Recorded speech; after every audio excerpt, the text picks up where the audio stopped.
how would you describe the mission of the Parosphromenus Project in a few words?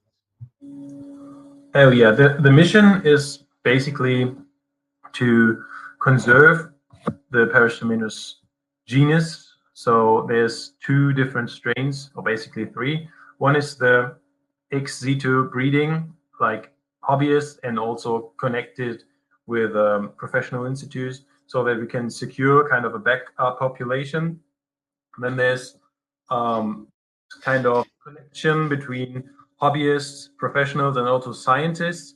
Like we are connected with scientists that describe new species, that want to access some of the genetic material. Like if there's some fish dying in the project, we will always be happy if the breeder will preserve them, and later on it might be necessary to have them as reference in the genetic studies. So we already had lots of fish sequenced, and it's really good to have hobbyists involved there. So it feels good if you're doing your aquarium hobby, that there's something more to it, some more meaning. And then of course there's the last kind of part is the locals and the habitats. So Peter always wanted to involve the locals. It is really difficult for us, for like in Europe, to engage with, like I said, tribes or landowners in Indonesian peat swamps. It's really difficult. We tried multiple times, and we are still in contact with different conservation in Indonesia.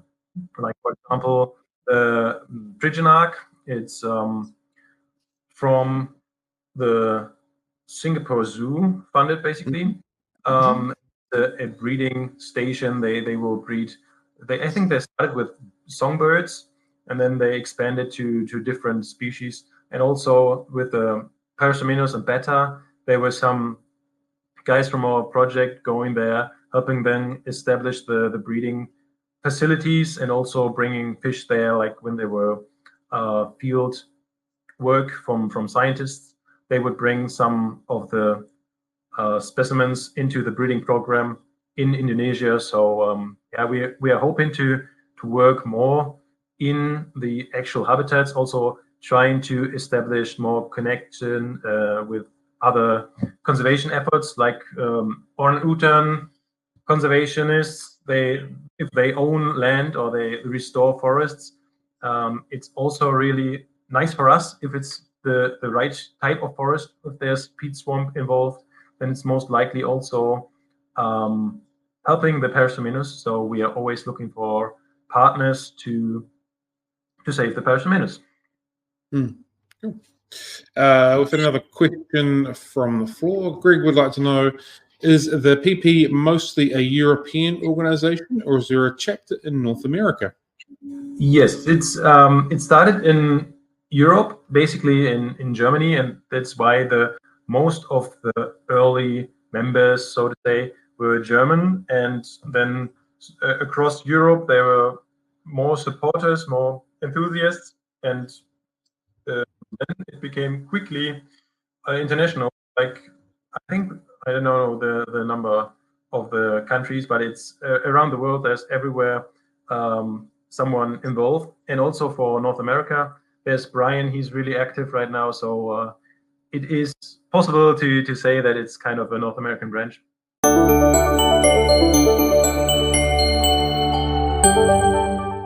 How have you seen the Parosphromenus, I'm butchering it every time, project evolve over the years?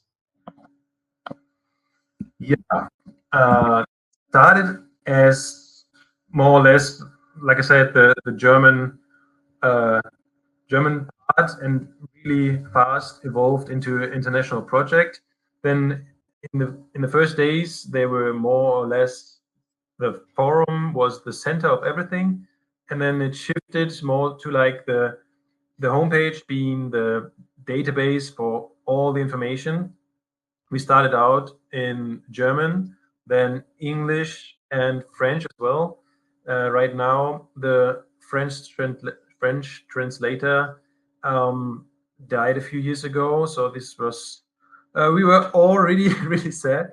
but we decided that the French is a lot of work that we don't want to have anymore.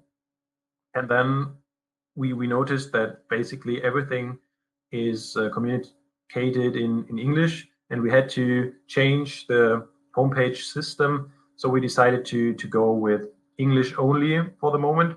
We still have the French and German parts, so maybe in the future we might add that as well, but we will keep it English for now. And this is the main reason, I guess, that like you are able to read everything that we publish. And also the forum died basically over the years, and there's replaced by Facebook. I'm not really active on Facebook, but Helene always helps me if there's something interesting. And also the demand for hobby and professional conservation project, we noticed that there's a real increase. Like years ago, we tried really hard to contact zoos and aquaria, and it was really difficult. They did not really want to work with private organizations or kind of loose systems.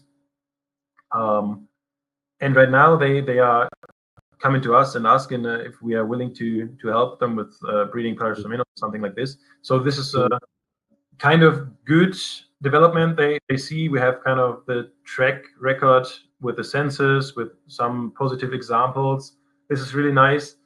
And yeah, there's always change in the guys that are active at the moment, but I think it's a steady increase in everything, like projects and members, and yeah, it's really nice to see. Cool. And what's been your most rewarding moment since you've joined the Paro project? Oh, there's a few. I think this cooperation with the Aqua Zoo in Düsseldorf was one of these moments when they were able to, or they asked that they have this massive tank, and if we want to give them some Parosphromenus, and then we said, okay, we will give you 3 breeding pairs, but you have to breed them in the background and then come up with your own offspring to stock the massive tank. And then they were really good. So in the start they had like, I don't know, 100 young, and then they would start stocking the big tank and seeing that. So I was there kind of species conservation day, something like this. The whole day we would talk to visitors, and also had the possibility to have a look at the fish whole day. It was really an eye opener for me. Like in this really big tank, I thought you would never see them, but they were active all the time. So it was really fun.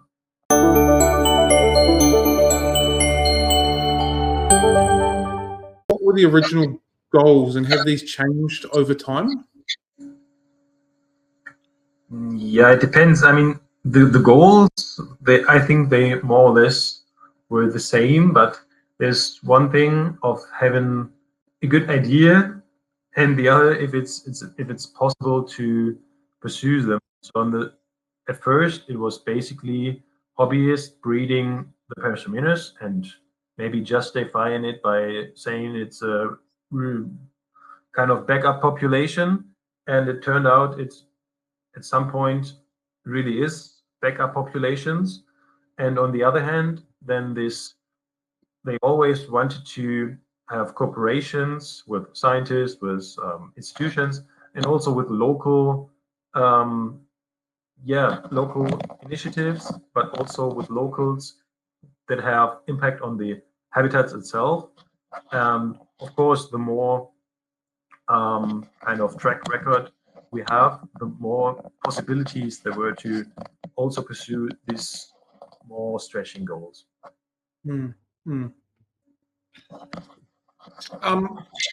What are some significant milestones that have been achieved over the years?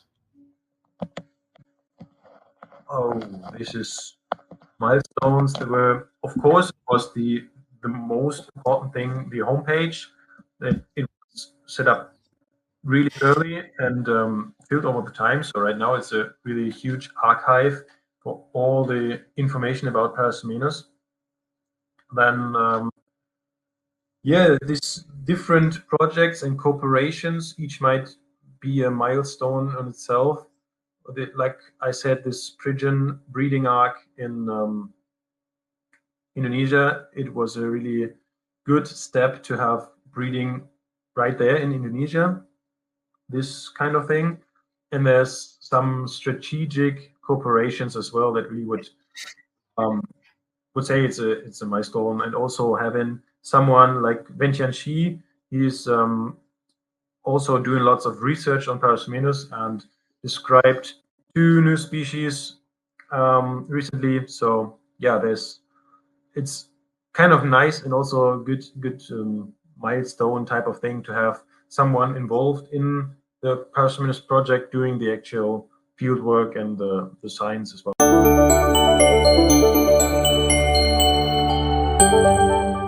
Are there any research projects or studies currently happening that you can share with us?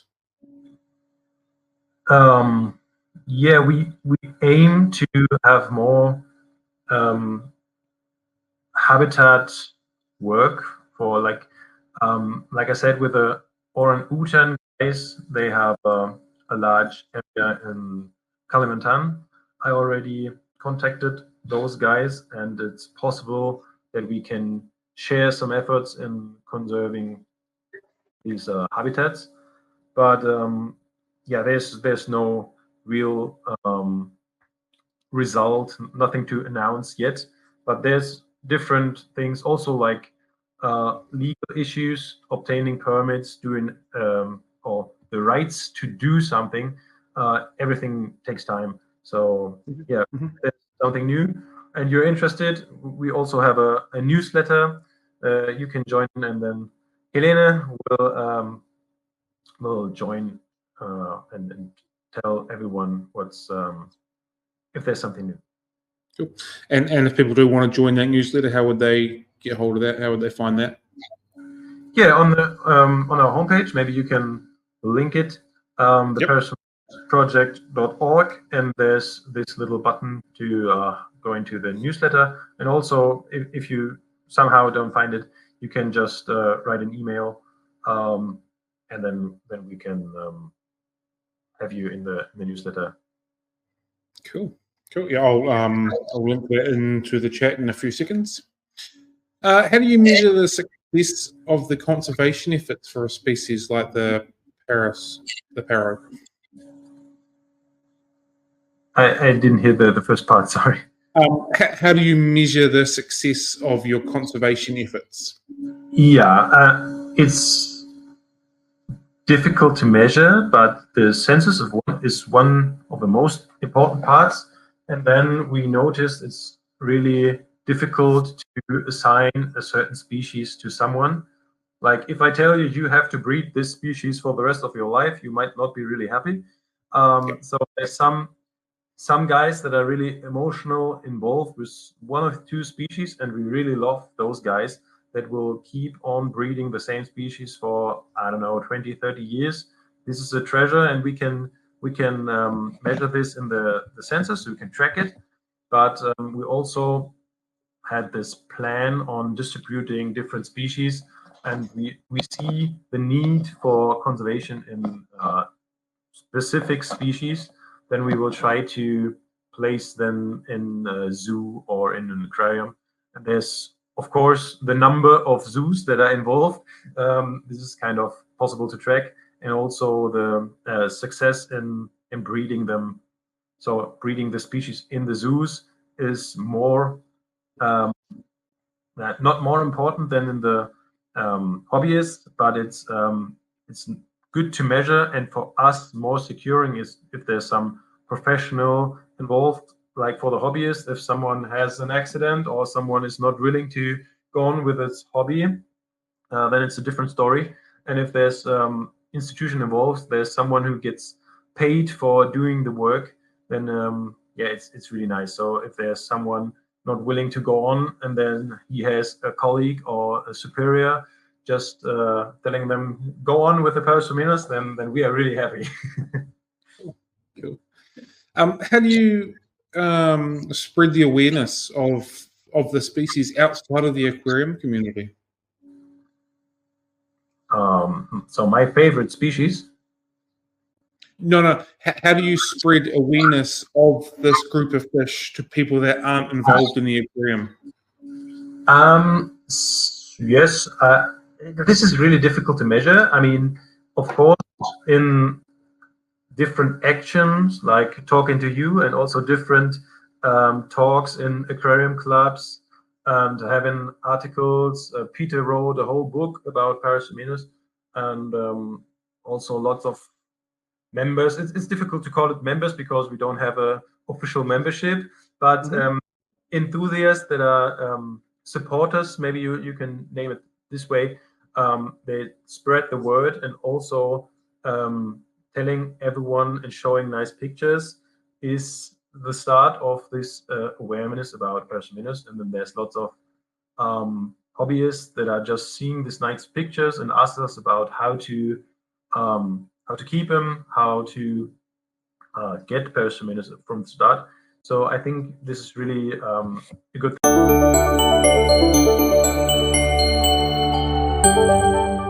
If hobbyists or people watching want to get involved in the conservation of paros, how can they help with that? Well, first of all, of course, you can join the newsletter, and then if there's some census upcoming, please report your stock. Maybe if you don't have Parosphromenus but still want to help, and if there's someone knowing habitats, or knowing someone, or maybe you're a researcher doing this kind of things, then of course we will be really happy if you just reach out. Is there any particular communities or forums that you would recommend people to check out if they want to learn more about this species? Just for Parosphromenus, I mean, there's from Parosphromenus Project, there's the Facebook group, and the homepage is a huge database. There are a couple of books on Parosphromenus available, but I think communities, there might be an Anabodoid club in your country that also have some Parosphromenus specialists,